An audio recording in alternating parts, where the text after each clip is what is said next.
everyone. It is episode 314 of This is Whole Life, and the grass is always greener is what Ken told us this week. 10 commitments, 11 weeks, periods of detours into the summer series, which will be back next week with somebody new, not Gina, because Gina's moving, and she's moving on up and moving out west and doing things like that. And if you missed last week's episode, please don't. We had a great conversation, and for anyone struggling, and I heard from multiple people who were like, yeah, I'm kind of in that place, and Gina's message was great, and I think the podcast was a definite companion. We gave a lot of advice. Hopefully most of it was good, and if it was from Gina, which most of it was good, right? We'll definitely take that to the bank. We'll take that to the bank. So this week we get to number 10 of our commitments, number 11 in the series, and I don't know. I started off, I thought, where are we going with this? Not to covet. And I thought, let's read it, right? You shall not covet your neighbor's house. You shall not covet your neighbor's wife, his male slave or his female slave, his ox or his donkey or anything else that belongs to your neighbors. And I'm like, this seems like a manageable list to me. Yeah, very manageable, right? I mean, right? For the average person, I'm like, I love my wife. I'm not looking. You're not too worried about your neighbor's donkey, right? Yeah. My neighbors they have a big dog, but no donkey. Yeah, so that's easy. So that's already taken care of. Yeah, no slaves. And I mean, they own some stuff. I mean, he's got a pretty impressive tool collection that I could use a few pieces out of probably, but I can borrow those. I don't need to covet them. There you go. So I was just like, check that one off, move on. Check off, move on. And done with this series. Okay, guys, what are we doing next week? So upcoming next week. Exactly. No, right? That's it. It just seemed like it's easy. It seems like a manageable list, but as always, Ken threw a wrench into the whole thing. And I don't know why he does that every week. I don't know either. Well, I have an idea. It's probably a character flaw of some kind. Maybe. But this one might seemingly be the easiest to just go, we've already talked about kind of all that stuff because it kind of circles around and it seems like it's a pretty easy list.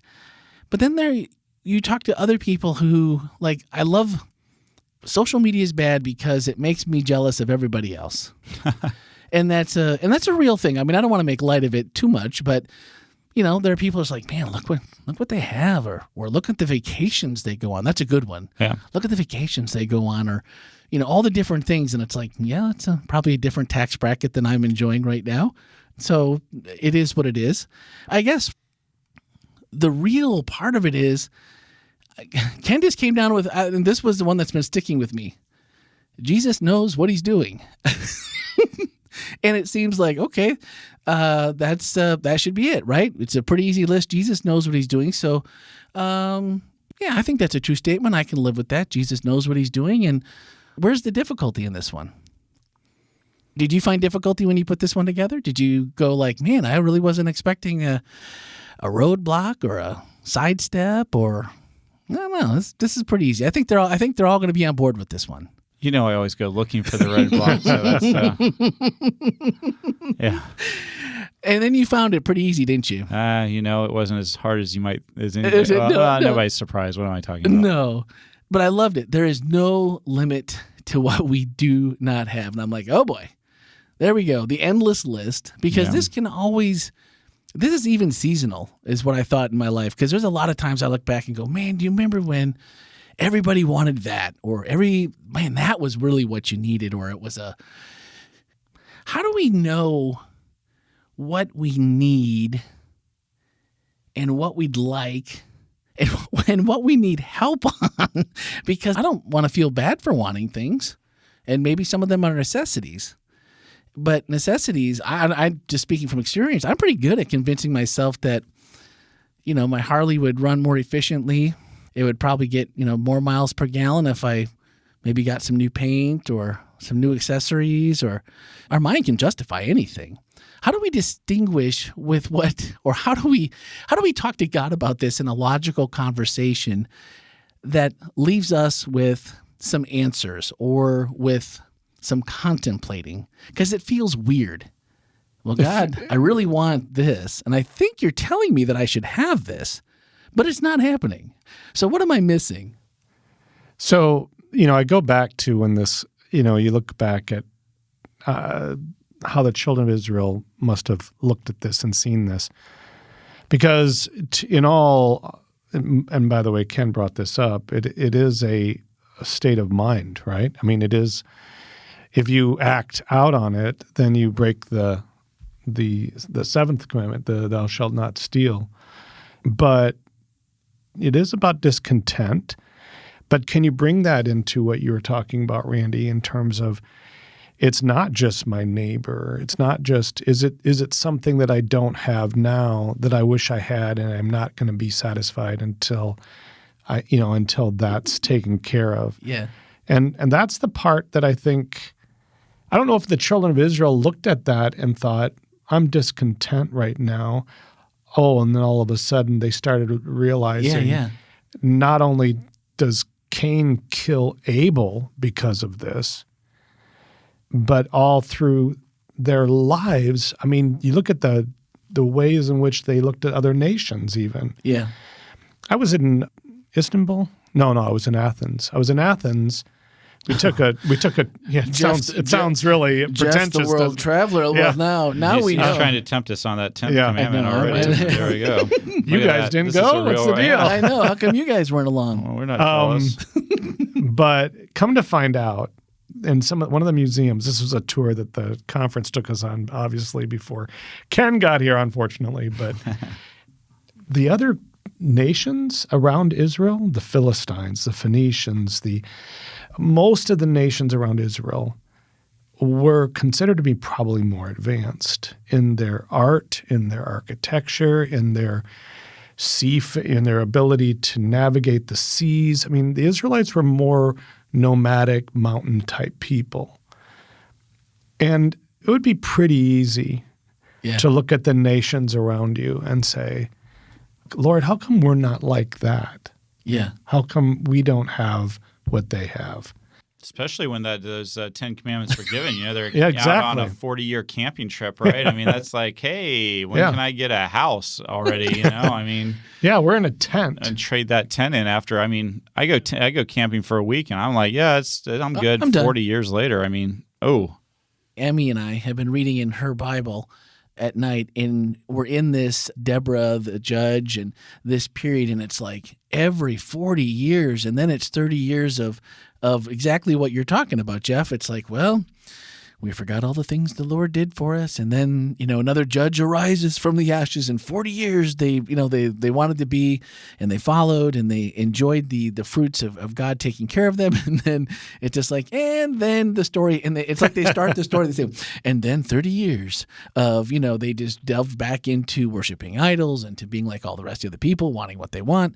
And so it's not like this is a new concept, but at the same time, to know what God has for us. And I think that's the one that, what's the saying? If you knew what God was planning for you, you would just do whatever he asked you to do, and you'd be happy because you'd know what the end was. And you'd be like, if this is building to this, right? Well, yeah, I'm playing along. But in the meantime, there's so many other distractions along the way.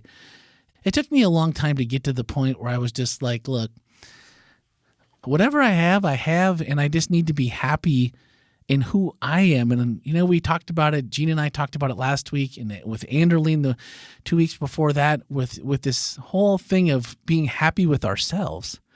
And, it always comes back to that, because if we can't be happy, then how can we let God lead us into some place that he wants us to go?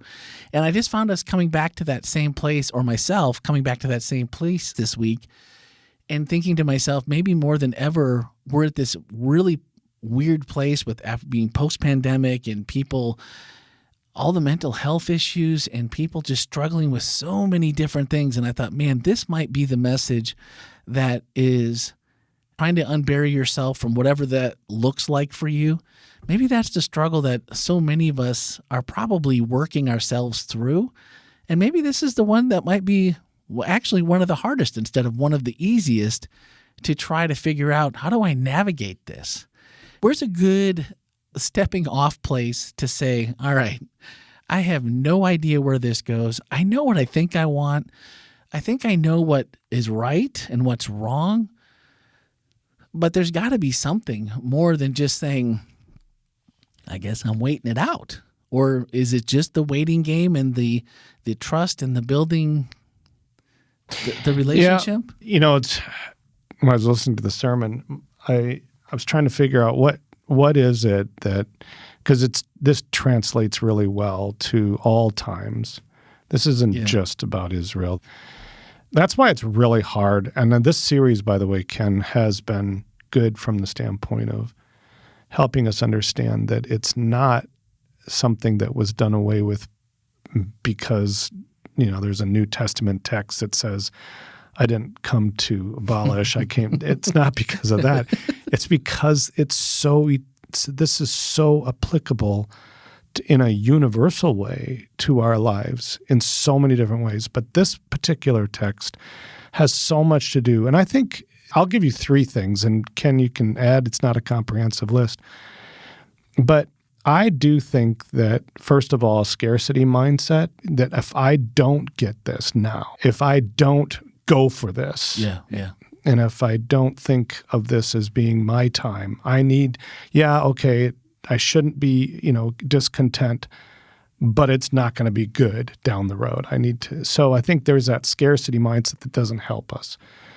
Number 2, I think that I think we all think we're alone in this. We think that unless I do this, unless I think this way, that I've got to take care of myself because nobody else is. Gonna do it, yeah. And there's that universality is absent in terms of all people suffer. Mm. All people do. Everybody goes through this. Yeah. This is not something that you're doing on your own. So it is a part of life. And then the third thing is about gratitude. I don't think we look at this from the standpoint of how grateful I should be for where I'm at right now. There you go. I like that a lot. And those pieces, those 3 pieces contribute, I think, a lot to our discontent.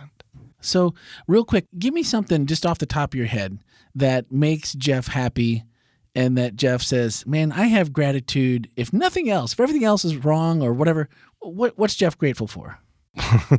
We don't have enough time for that because, and by the way, for all of you listening, that's a great exercise. Yeah. It's an exercise that I tell lots of people, including myself and my wife. We do this.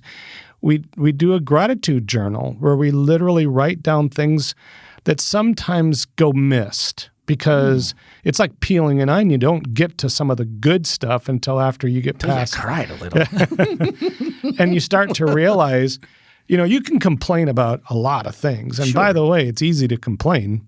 But once you get past, the first 3 or 4 things that you're grateful for as you're praying, and all of a sudden you realize, whoa, I didn't think about this piece because this is not just suffering. This is something that I actually could be grateful for. Could be great, yeah. And so you can be grateful in suffering. You can be grateful in joy. You can but gratitude is a big thing. And I guess right now, for me, I'm more grateful now for my life, and I know that I was out skiing with my son, and all of a sudden I realized I am in my 60s. I can tell I do not ski like I used to when I was in 40. I got pulled up out of the boat. I'm going, that was a lot harder than it used to be. So yes, I'm not glad for, where I am physically. It's a lot harder to do things. But man, I do not want to go backwards. I am grateful for what I am right now, for who I am. And I know that's probably a little more existential than you wanted, but no. I think those are the things that we can all kind of share together and find some commonality. Yeah. All right, Ken. Oh, okay. What are you grateful for? What am I grateful for? Man, I'm grateful for a lot too. I think family comes to mind. Just right at the top of the list. I'm thankful for my kids, my wife. I'm thankful. I think everybody wishes they made a little bit more money than they do, but I've got a house that's air conditioned and it has heat when you need it. In Florida, that's a big one. Yeah, it's a huge one, and so there's so much to be thankful for. There's I love to eat, and there's lots of fun places to eat around me. And I think that's the thing that, I didn't probably spend a ton of time on it in the sermon this Sabbath, but we live in a culture and in a space where we're very much encouraged to be greedy. We're very much encouraged to be consumers. And if you want to, in a capitalist society, and I'm not knocking capitalism, I think it's a great system in the world that we probably live in. It's probably the best one that I've personally studied for kind of creating opportunities for individuals. But where it falls down a little bit is it can very much turn you into a consumer rather than somebody who's grateful, because in the process of trying to get you to buy things, people have to create a need and a want. And so covetousness is encouraged in advertising. It's like, well, your neighbor has it, don't you want it? These successful people do this. What about you? Yeah. And so we live in a society, I think, where we're very much bombarded with those kind of messages on a regular basis, that you're not enough unless you have X. And then when you get X, you're not enough unless you can get Y. And it just never ends. Like the quote that I shared, it's like the things you don't have are limitless. So your next quote was, "This does not mean we shouldn't have goals or aspirations. It simply means that God desires us to be happy and content in the moment. Coveting keeps us from experiencing peace, joy, happiness, and contentment, which are all gifts of God." And all those things sound really good. And those are all things that I equate. I guess maybe some of my things could help me experience peace, joy, happiness, and contentment. But at the same time, it also sounds like I could make anything I wanted to experience peace, joy, happiness, and contentment. So what do we do to make sure that what we're doing is following what God wants us to do and what He has for us, versus just that shiny new object or that thing that I've been told I have to have? It's a hard one because we get told that a lot, don't we? I mean, it's all through advertising. It's even the next door neighbor when they drive home that shiny new vehicle that you've had your eye on, and you think, well, we live in the same neighborhood, so shouldn't we be able to afford that? And then you think, well, I don't want to covet this person's vehicle, and yet that's a nice vehicle, and and we can start spending a lot of time thinking about, and that's, I think, the thing that I would just encourage people to recognize is, are you spending time obsessing about it? I think it's one thing to look at something and go, boy, I'd enjoy, but are you spending a lot of time thinking about it? Are you spending time imagining what it would be like to drive that car around? Do you start finding yourself being resentful of your neighbor who has that thing that you wish? I think that's when you start kind of finding yourself in that place. And I think what God really wants us to do is to live out of a spot of contentment with where we're at and what we have. And again, that's not to say that you don't have goals and aspirations. It doesn't mean that you shouldn't want to move into a better neighborhood. It doesn't mean you shouldn't want your child to have a better life than you had. If you grew up in a place where you worried about meals, God doesn't say, oh, no, your child, no, He's saying, yeah, absolutely, you should want those things for your child. But when you come to the point where if that doesn't happen, you don't have peace, you don't have contentment in your life, that's where the problem becomes a real thing. And that's what we see, a fabulous documentary made a couple years ago called Happy. And if you ever get a chance to watch it, it talks about, or maybe it's Happiness or something. I think it was Happy, though. Happy? Okay. And basically, the documentary is about, these people go out and research what makes people happy. And what they find in the documentary, at least, is that it really doesn't have to do with stuff. It has to do, in fact, they find in some very impoverished places that people have a higher standard of happiness. One of the interesting studies I also read was that if you spend a lot of time thinking about being happy and making yourself happy, that you actually are less happy.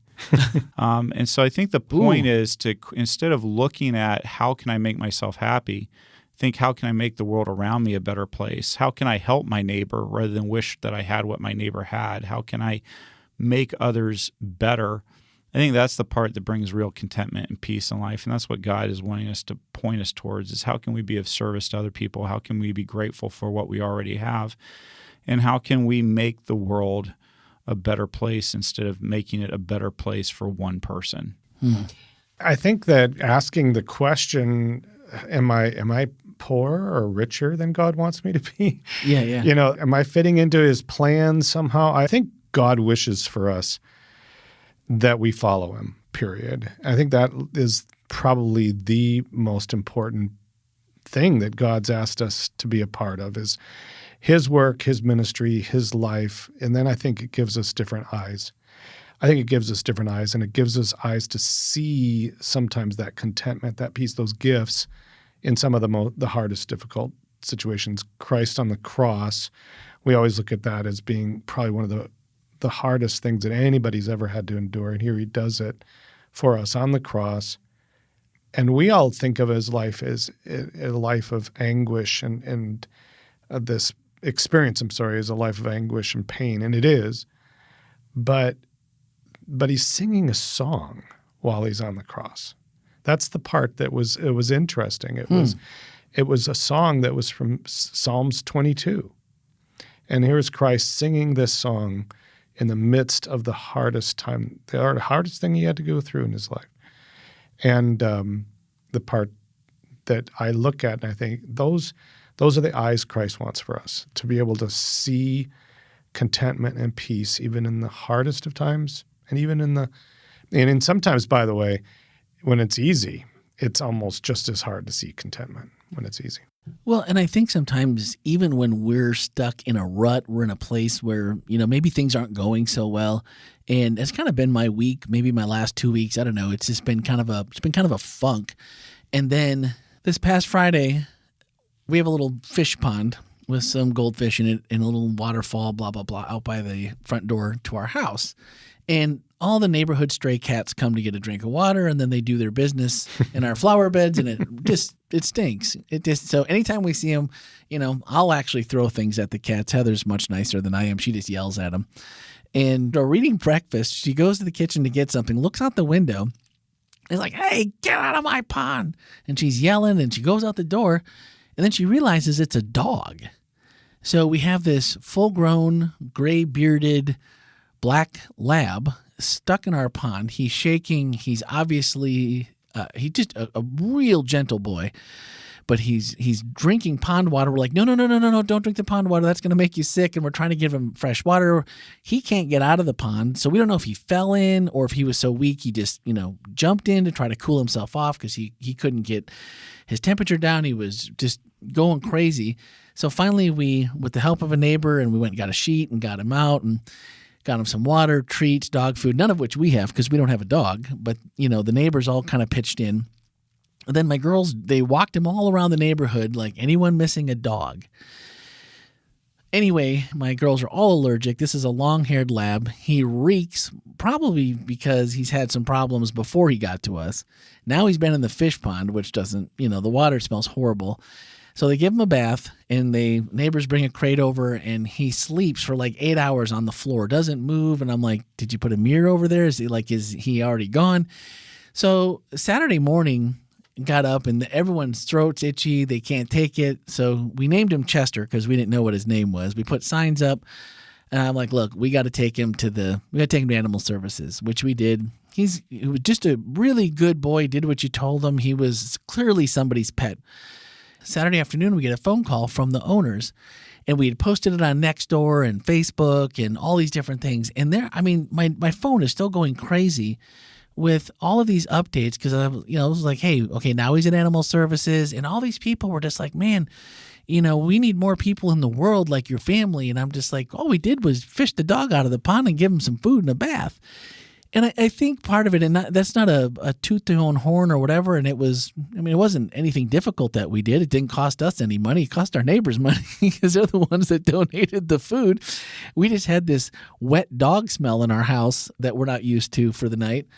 And finally his owner found him. He'd been gone 3 days. So for being an old dog, he was lucky to make it to us. So we really felt like from the beginning that God brought him to our family to just help take care of him, right? And so many people were just like, man, I haven't seen good news on this app. Speaking of Nextdoor, Facebook, I haven't seen a good story in forever. And people started sharing the story just because it was had a good ending. I was thinking about that as I was preparing for today and thinking, how many people, we're so caught up in everything else. And then if somebody does something super simple, what an impact it has on people that, wow, there might be some good people left in the world, or at least someone willing to fish a dog out of a fish pond. It didn't seem like any big deal. And it was just to get people to hopefully, spread the word. And yet, man, what an opportunity, I guess is what I'm saying, that we have an opportunity by just keeping the focus on what God has for us instead of all the peripheral, and what an impact that makes, because it's just not the norm in what we see and what people see every day. Almost like it's a shock when something good happens. And that's That's a pretty big opportunity. And then the Velvet Sledgehammer is back because Ken said coveting is having other gods because it means that we need something other than God to save us.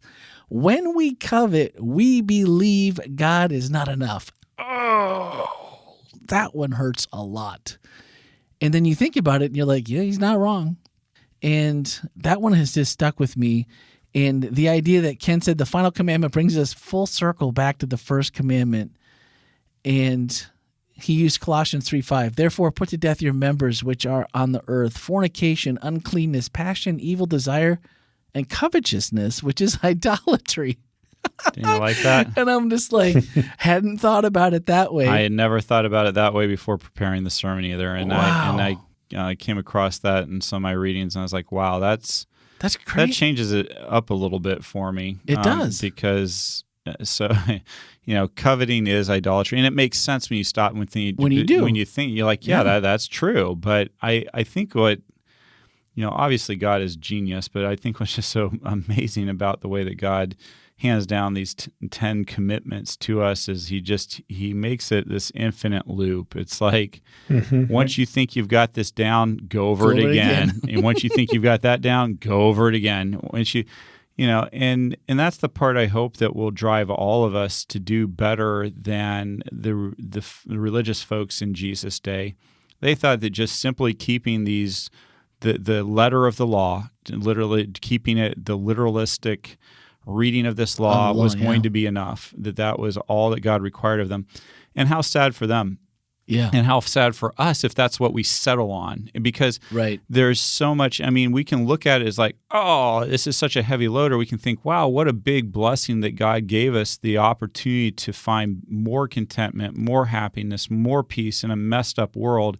He gives us a prescription that helps us do that. And this is not to load us down or to make us have to fear his judgment. Yeah. Rather, it's him saying, hey, look, it's not just simply the letter of the law, it's the intent behind it as well. And there's so much to it. And you'll never, ever, ever, without my help, be able to completely keep this perfectly. And that's what the beauty of Jesus did. Jesus did on this sin-stained, messed up earth. He kept the law, not just the letter of the law, but he perfectly kept the law in every way. And that's what, we all want to strive for that, but we also all know that when we fall short, which we do, God's grace is there. Jesus came, and that's the beauty of Jesus. And so for me, that's the beauty of these 10 commandments. You look at them and you can go ahead and think, oh, I've got to do that. Or you can think, oh, I get to do that. Right. I get to make this commitment. I get to go ahead and go deeper. I get to be the person that I know I want to be. And so, so that's my encouragement as we wrap up these 10 commandments to anybody who's out there listening. The 10 commandments, we're not done away with at the cross. The condemnation that comes from not keeping them was. Right, yeah, that's a good point. But they weren't done away with because we still need them. We still would. We'd all appreciate a world where people don't get murdered. We'd all appreciate a world where things aren't stolen. We'd all appreciate a world where we don't have to worry about our spouse cheating on us. We all would appreciate a world when, as a parent, we're respected by our children. Right. We all would love that kind of a world. And God says it begins with a proper understanding of who I am. If you have no other gods, if you don't make idols, if you keep my name holy, if you go ahead and rest in me, if you do these things, it will lead into the human aspects of things. It will lead into those, but they all interrelate, they all interlock. And this last commandment that would have to do with our thought processes, which, is one of those areas like this is not just simply an action. This is a thought process.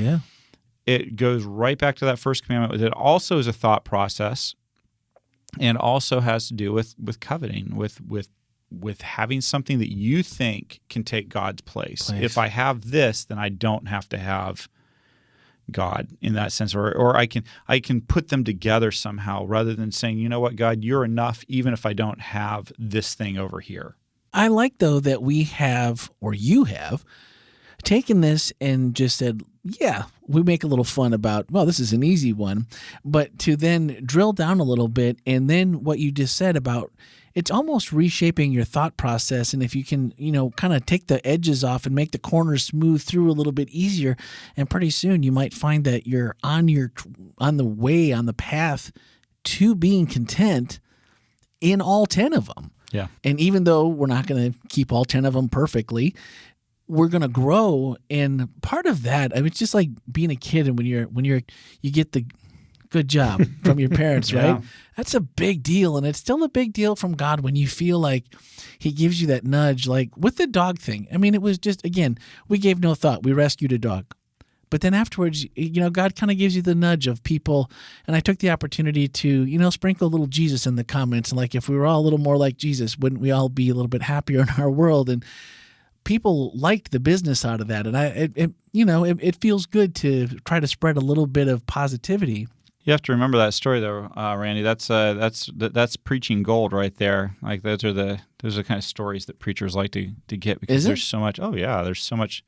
As a good friend of mine said, that'll preach. That'll preach. Well, it was fun. We made a friend, and we initially the girls were like, "Hey, is this our new dog?" Stanley's like, "Hey, you got a family dog, you guys?" And I'm like, No. This is somebody's pet. And turns out you didn't have to do a lot of convincing when everybody's allergies broke out. Huh? Right. We would need a different dog, but he was a really good boy, and he just needs to spend the rest of his few years at home. He's probably 10, 12 years old, but and I appreciate that people are understanding that what we're trying to do at Whole Life as a family is really wrap our minds around these so we can all kind of head the same direction. And Isaiah knocked it out of the park. Isaiah Paradise, he had a comment, and he said, "Pastor Ken sounds like the opposite of a prosperity gospel preacher. Why do so many churches and pastors these days preach about what God wants to give us?" But we're not saying God doesn't. You said earlier, God does want to give us gifts. So we're not saying that he doesn't, but we're also not saying he's a cosmic Santa Claus. No, we're saying take the glasses off and understand there's a reason why, and I've said this probably before in this podcast, is that there's a reason why Jesus says if a child asks their parent for a fish, they give them a snake. If they ask for bread, they give them a stone. And the reason is because a lot of times when God gives us gifts, we think we're getting snakes and stones. And the question that God wants us to say is look different. What you think looks like a stone and a snake is actually bread and fish. And so the point is, we need to just take a different look at the things that happen to us in life, and that's easier said than done. Sure, and trust absolutely. me. If you're going through a really difficult time, and please do not hear these as discouraging words, because if you're hurting and you're in pain, hey, God is with you there, and it's okay to acknowledge that you're hurt and in pain. At the same time, and just encourage you, know that God's there with you, and that God's going to see you through, and that God will bring beauty out of ashes. Good things. And so, and that's the thing that for me that I try to do in my life, and I'm not particularly great at it, but I'm trying to do a better job of when life deals me the hand that I didn't want, to look back and go, okay, God, I don't get it, but I'm going to be content where I'm at. I'm going to be content with what was just dealt my way, knowing that there's better things to come, if not here, somewhere else. Somewhere else. I like it. Well, Tito Gonzalez had a question. He said, is it possible to covet something without realizing it? And if so, how can we identify that? Well, yeah, I think that if you've gotten anything out of this series, there's a lot of commandments we break without realizing it. And certainly coveting, you can certainly covet stuff without realizing. This, what I like to refer to as blind spots in our life. These areas that everybody else can see, but that it's a little bit harder for you to see. And so, what do you do about that? Well, I think that one of the things you do is you get people in your life that you've given permission to speak truth to you. And when they see these blind spots in your life, you allow them to speak into that. Again, easier said than done. Most of us don't enjoy getting the bad news that it turns out that we have these character flaws that are pretty glaring to others, but are things we're not real good at, but that we have a really good excuse for. Yeah. So that's one thing that you can do. And the other thing that you can do is not worry about it. And what I mean by that is I'm not saying that you shouldn't worry about coveting, but one of the things that if you do have a blind spot, one of the things I've taken to doing in my life is giving God permission to show me the blind spots in my life in His time, in His way.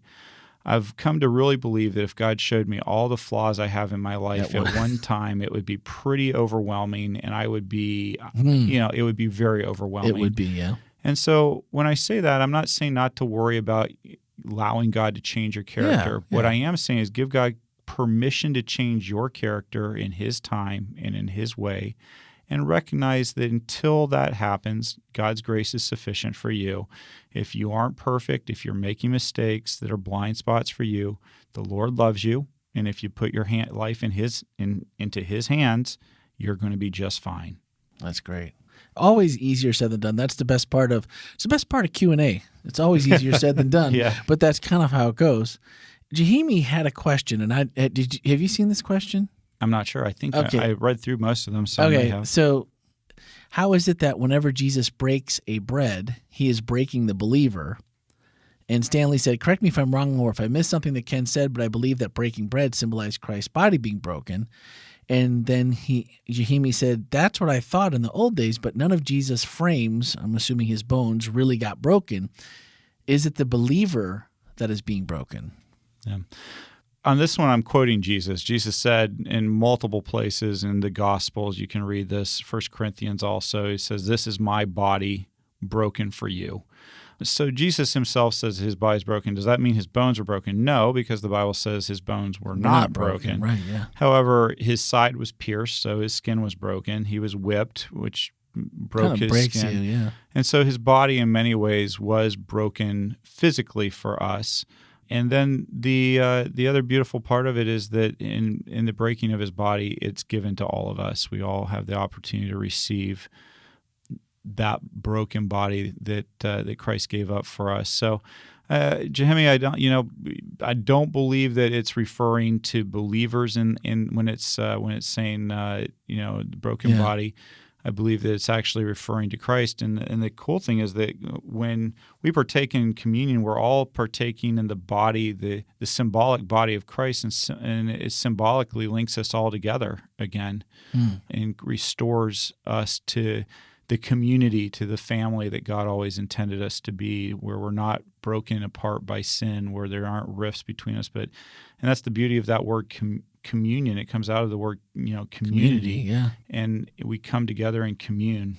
That's nice. You could also take, we always think of broken as dying. It could be actually looked at as this is a part of my body in terms of I'm parting my body out. This is me being passed over to others. Okay. We had one more from Anonymous, came in via text message yesterday morning. And this person says, today's world tells you that you have to have this thing and that item to be happy. How can people combat this ideology and be content? I know we've covered that pretty extensively, but... That's what the podcast was about. I do think that we've talked about this in terms of how do we see the choices that we make. Do I decide to create a path for myself, or do I form my following with Christ? And I think that He gives us that contentment. It gives the contentment to follow that path. Yeah. I think that's. I think you probably already had your question answered by the time we got there, but I wanted to make sure I asked it anyway. It was a good question. It was a good question because it's one that we had to spend a whole podcast on it. In fact, we just did the whole podcast. We knew that question was there, and so Well, I think So one of these week's Whole Life Reflections asked, "Are you happy with your life as is?" And I'm like, boy, we're getting right to the point, aren't we? And if not, what do you think would make you happy and content? And I thought about it. I'm like, well, that's pretty bold, right? It's right out there. And I'm like, but maybe it's a little trickier than it seems at first glance, because I'm pretty happy with my life just as it is. I don't really have any complaints. I mean, there's things that go wrong and things you wish you could change, but like where I'm at, I have a great family. I love where I live. I love my church. I love my job. So overall, it's hard to complain. But then, there's always that thing I do believe that would make me happier and more content, but we kind of leave them off on the side. And then I really thought about it. I'm like, one of those for me is just finding the next step in my walk with Jesus. You go through different periods where everything seems really good, and not that it's bad, and you're still in your Bible, you're still praying, you're still doing all the things that you've done that have made you grow in the past, and then it's like, well, here we are. We're kind of at a plateau, and it just doesn't seem like you're making any progress. And so that's the one for me. That's why I chose that one, because I've just felt like, not that there's been no movement, but it feels slow. And I'm like, so maybe, is that just when you get to those, is that just like God telling you like, hey, you're not getting it. Keep going, keep waiting. I am here and I'm listening. And it's not like I don't feel God. It just seems like it's been moving really, really slow. And honestly, I think that's what makes me happy overall, pretty happy and content with my life. And so obviously that should just equate to, if that grows, then that gets better, right? More, deeper, better. Makes sense. Makes sense. Anyway, what about you? What do you think would make you happy or content? I'd be interested. Or do you have any specific plans for making it happen? That's the other one. Because unless you have a plan for what you're going to do, you're probably just going to stay where you're at. So I'd like to hear your ideas, because I could use a couple of hints maybe myself. So anything we didn't cover, anything you need to add, let us know by voicemail or text, 407-965-1607 or podcast at WholeLife.church. And I really liked, in Ken's closing, he said, the good news of the gospel is not that Jesus fulfilled the law, so when we fail, we don't have to pay the price. We do not have to live in fear of our failures. Rather, his life inspires us to keep growing in our keeping of his law, because doing so brings joy and happiness into our lives and makes the world a better place. That just sounds good. Sounds like to be the person and be the people that you want to see in your world. And that's pretty awesome. And I think that would make all of us and bring us all a little more joy and a little more happiness. So now this is it. Like, this is 11 of 11, out of order, out of sequence, out of weeks. And now we move on to what we did last week for next week. And that is Voices. I feel confused now. Voices of WholeLife Church. Arise to the joy of the Sabbath. Michael Paradis. I don't know if I know Michael. He's awesome. Is he? Well, I assumed he must I'll be. look forward to you getting to know him. He's amazing. And the joy Good of the guy. Sabbath. Michael, I am excited. So if you're listening now, I'm going to be in touch. And hopefully we can get you next week to come in and hang out with us. Yeah. Cool. Sounds like a good time. All right, that's it. Next week, we'll be back as usual. Episode 316, 15, something like that. I don't think my notes are 3:16. right. John 3:16. Is it? Which one I was don't know. today? Did I update it? I think it's 3:15. I am now. See, I went too far. 11 out of 10. I screwed it all up, and then I don't know where I'm at. But that's okay. We'll be back next week. Thanks for listening, guys. Forgive you. Have a great week.